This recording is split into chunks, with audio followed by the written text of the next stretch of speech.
જે ઘટના બની એમાં ક્યાંક ને ક્યાંક હજી પણ અધૂરું ચિત્ર એ રજૂ કરવામાં આવી રહ્યું છે. પોલીસ સામે બીજા પક્ષે એફઆઈઆર નોંધતી નથી. શા માટે એફઆઈઆર નોંધતી નથી? જે રીતે આના નેતાઓ કામ કરી રહ્યા છે એને ઓળખી લેવાનો સમય આવી ગયો છે. એક વાત તો પ્રસ્થાપિત થાય છે કે તાલી એ એક હાથે નથી વાગી, તાલી બે હાથે વાગી છે. અને એક તાલી જે અત્યારે દેખાડવામાં આવી રહ્યું છે એ એક જ દ્રશ્ય અને એક જ અરીસો દેખાડવામાં આવી રહ્યો છે. બીજો અરીસો એટલે કે પડદા પાછળનું જે દ્રશ્ય છે એ ક્યાંક ને ક્યાંક છુપાવવામાં આવી રહ્યું છે. જે રીતે આદરણીય સરપંચ સાહેબે જે રીતે વાત કરી કે અહીંયા જયારે કુવો ખોદાતો હતો ત્યારે જે વિધવા બહેન તેમના પતિશ્રી હતા એ જયારે કુવામાં કામ કરતા હતા ત્યારે એમનું એમાં દેહાંત થયેલું અને ત્યારબાદ આ જે કુવો છે એ કુવાના દ્રશ્ય પણ અત્યારે અમે નિશાળ્યા.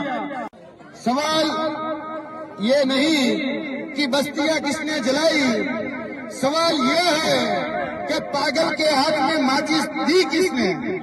आ मुद्दो एक सवाल ये नहीं कि बस्तियां किसने जलाई, सवाल ये है कि पागल के हाथ में माचिस दी किसने. आ मुद्दो एक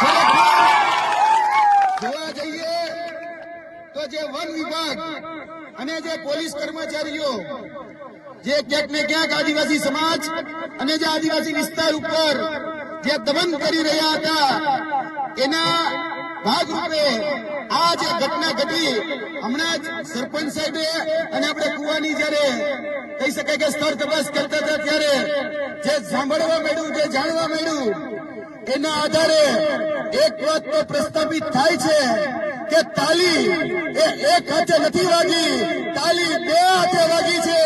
અને એક તાલી જે અત્યારે દેખાડવામાં આવી રહ્યું છે એ એક જ દ્રશ્ય અને એક જ અરીસો દેખાડવામાં આવી રહ્યો છે. બીજો અરીસો એટલે કે પડદા પાછળનું જે દ્રશ્ય છે એ ક્યાંક ને ક્યાંક છુપાવવામાં આવી રહ્યું છે. જે રીતે આદરણીય સરપંચ સાહેબે જે રીતે વાત કરી કે અહીંયા જયારે કુવો ખોદાતો હતો ત્યારે જે વિધવા બહેન તેમના પતિશ્રી હતા એ જયારે કુવામાં કામ કરતા હતા ત્યારે એમનું એમાં દેહાંત થયેલું અને ત્યારબાદ આ જે કુવો છે એ કુવાના દ્રશ્ય પણ અત્યારે અમે નિશાળ્યા.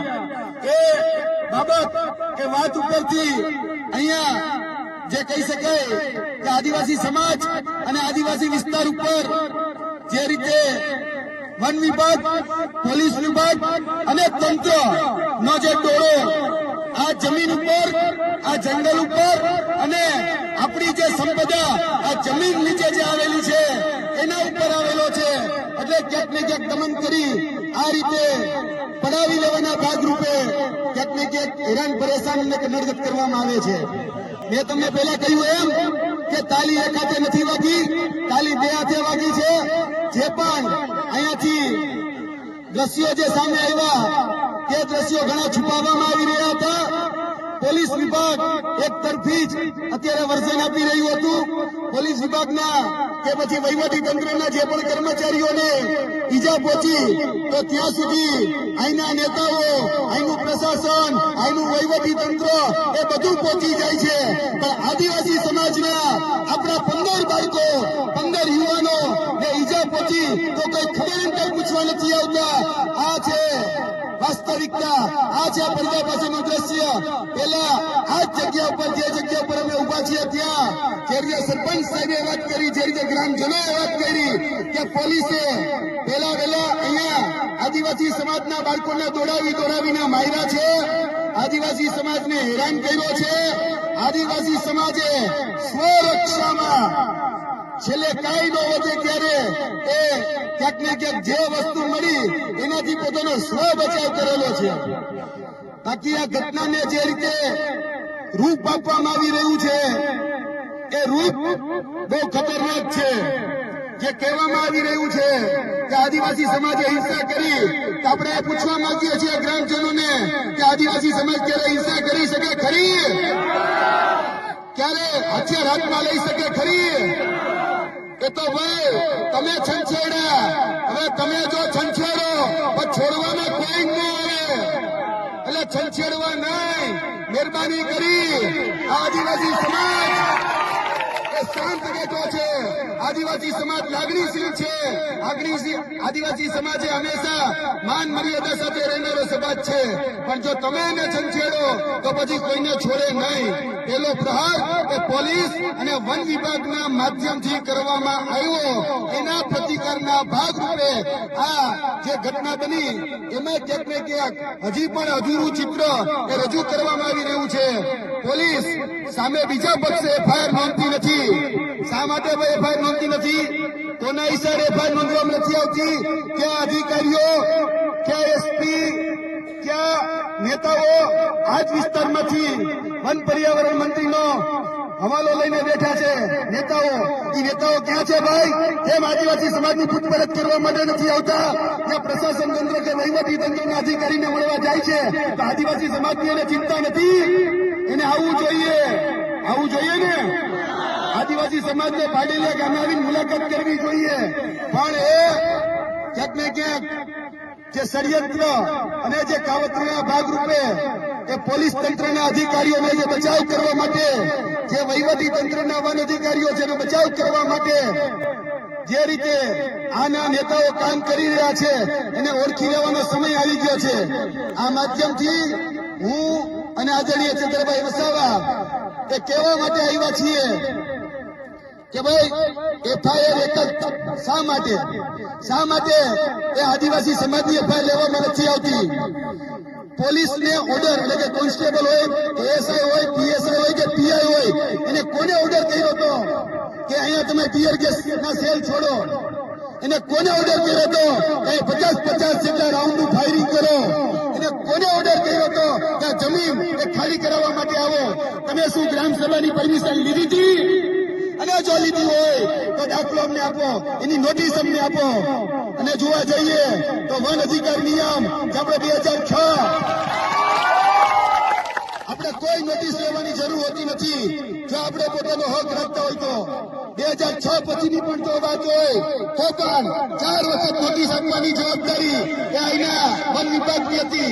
શા માટે નોટિસની બજવણી કરવામાં ન આવી અને સીધું જ અહીંયા આ જમીન ઉપર આવી અને ખોદકામ કરવાનું ચાલુ કરી દેવાયું? અને કહેવામાં આવે છે પ્લાન્ટેશન કરવું છે.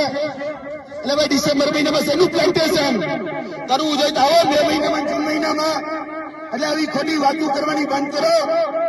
જે અધિકારીએ, જે એસપીએ કે જે ડીવાયએસપીએ ઓર્ડર આપ્યા હોય એના લાઠીચાર્જ કરવા માટેના, જે એસપીએ કે જે ડીવાયએસપીએ કે પછી ગૃહમંત્રીએ જો ઓર્ડર આપ્યા હોય એના ગૃહમંત્રી વિરુદ્ધ કે પોલીસ અધિકારી એટલે ઉચ્ચ અધિકારી એસપી વિરુદ્ધ ફરિયાદ દાખલ કરવી જોઈએ. પોલીસ અધિકારીને કહીએ છીએ કે તમે ન્યાયતંત્ર નથી, તમે ન્યાયાધીશ નથી. સાચું શું ખોટું શું એ ન્યાયતંત્ર સાબિત કરશે, એ ન્યાયતંત્ર હિસાબ કરશે. જો તમે આ રીતે હેરાન પરેશાન કરશો અને એક તરફી જ એફઆઈઆર લેશો તો પછી આદિવાસી સમાજ એ શાંત નહીં બેસે. આવનાર દિવસોની અંદર જે પણ કાયદાકીય કાર્યવાહી કરવાની છે તે આદરણીય ચંદ્રભાઈ વસાવાની અધ્યક્ષતામાં અમે એ કાર્યવાહી પણ કરવાના છીએ. અમારી લીગલ ટીમ પણ આવી ચૂકી છે. 11 જેટલા વકીલો પણ અમારી પાસે ઉપસ્થિત છે. અહીંયા જે પણ કાર્યવાહી કરવી ઘટે એ કરવા માટે અમે તૈયાર છીએ. પોલીસ સાથે ચોક્કસપણે સંવેદનશીલતા છે, અમારી લાગણી છે, એને લાગ્યું છે તો એમાં પણ અમે દુઃખ વ્યક્ત કરીએ છીએ. પણ મેં તમને કીધું એમ કે પહેલી તાલી કોને વગાડી? પહેલી ભૂલ તમે કરી, કાયદો તમે હાથમાં લીધો. અને જો તમે કોકના કાયદા તોડો છો તો પછી કાયદાના હિસાબે એ દંડ ભોગવવા તમારે તૈયાર રહેવું પડે. એટલે પહેલી તાલી તમે વગાડી છે, આ પ્રશાસન તંત્રે પહેલી તાલી વગાડી છે. અને એના પ્રતિકારના ભાગરૂપે, એના સ્વ બચાવના ભાગરૂપે ક્યાંક ને ક્યાંક આદિવાસી સમાજે એ પોતાનો સ્વ બચાવ કરેલો છે. કોઈ હિંસક નથી. જે આદિવાસી સમાજને ચિતરવામાં આવે છે નક્સલી કે હિંસક, તો યાદ રાખે આ ભારતીય જનતા પાર્ટી અને સરકાર કે આદિવાસી સમાજ એ લાગણીશીલ સમાજ છે. આદિવાસી સમાજ એ માયાવી સમાજ છે. એ કોઈની પણ હિંસા ન કરી શકે. એટલે આગળની જે વાત છે એ વાત આદરણીય ચંદ્રભાઈ વસાવા તમારા સમક્ષ કરશે.